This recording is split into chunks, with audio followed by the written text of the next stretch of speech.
Okay, looking good. And so now we can right click on our smart folder and click on the data source. As you can see, we have no data sources in our project yet.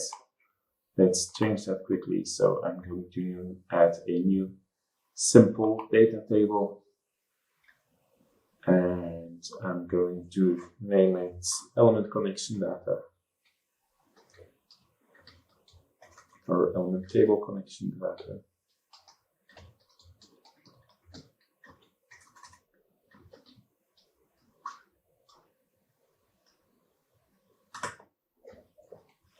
Okay, what you need to know is that simple data connectors are stored within the RxDST file, so it's stored with your project. That's really handy, but if you want to make changes to that, it's programmatically, for example, it's not really easy to do so. So if you want to create or I want to use programmatic changes, it's better to use a CSV file or a database, which we will discuss later. Okay, so here I can add columns.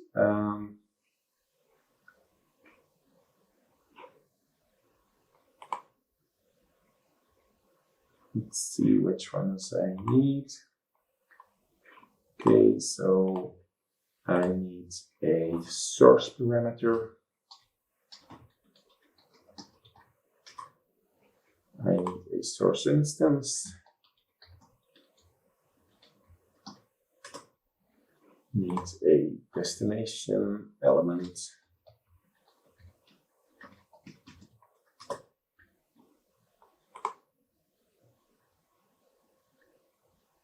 And a destination parameter.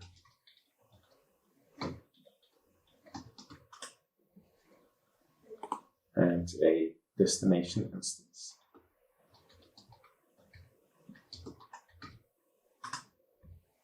Okay, so if you look at my table here, source parameter, source instance, destination element, destination parameter, destination instance, that's basically exactly the same we see here. So our source parameter, our source instance, our linked element, linked parameter, and linked instance. And we could also add the include element state, but I'll not do that for now.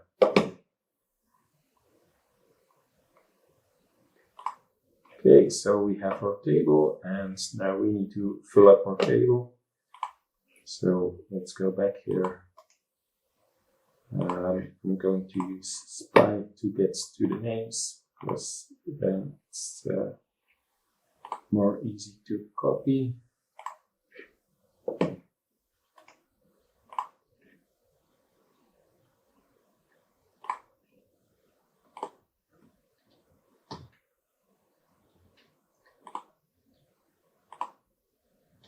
Okay, so parameter, source parameter name, it will be the same for entries in our table. Let's make the table a bit bigger so it's easier to read. Okay, source instance will be 1, 2, 3, and 4. Okay, our destination elements will be the same for all cases. So that's Rx destination elements. To try this one.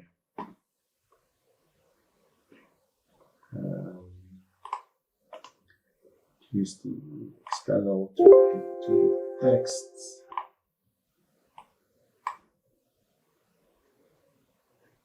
Okay.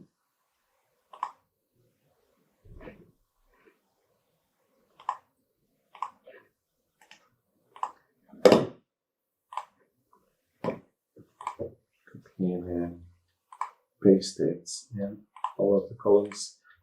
So this is another advantage of working with CSVs. CSVs you can open up in Excel, and there you can just put it in one cell and drag it, so it's also a bit faster to work with.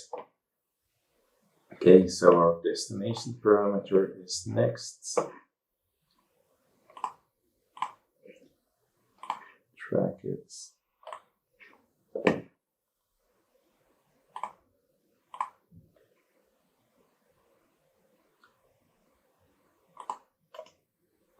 The value.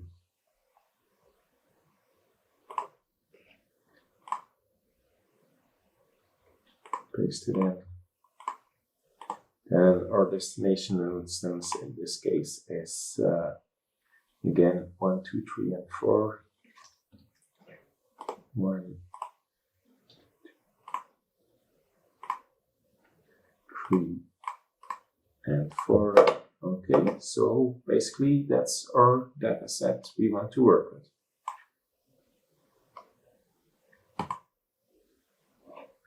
Okay, the typo here, let's fix that.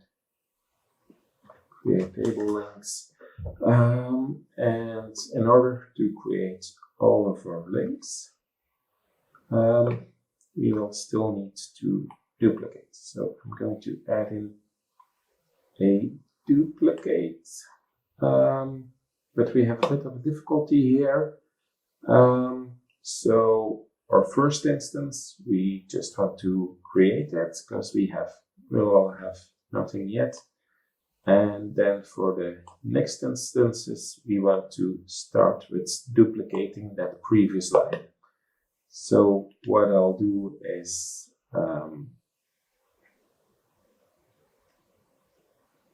I'll add a second smart folder in here, put it on top.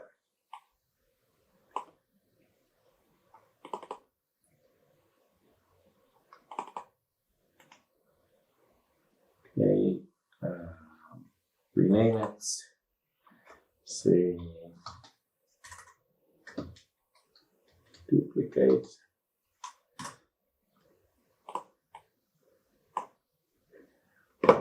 Okay, and then in our data source, so let's go back to our data source here. I'll add a new column, and I'm going to call this one needs duplication.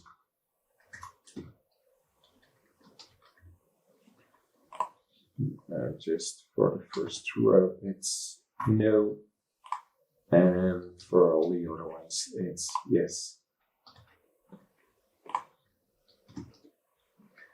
Okay, I'll save this in my table.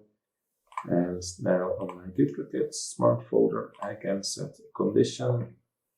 I'll add a new rule, data source element connection data.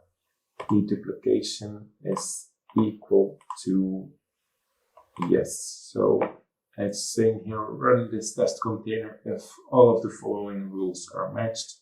So it's only going to execute whatever's in the duplicate smart folder if the need duplication is yes. Okay.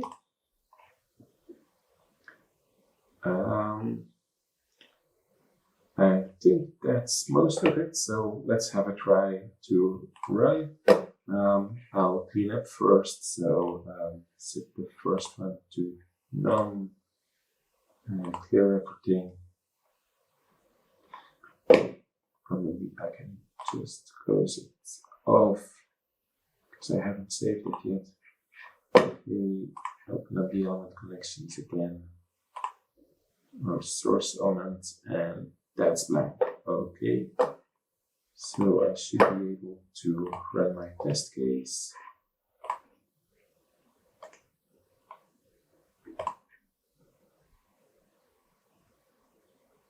Oh, hang on a minute. I haven't bound my variables yet. I still have unbound variables notifications.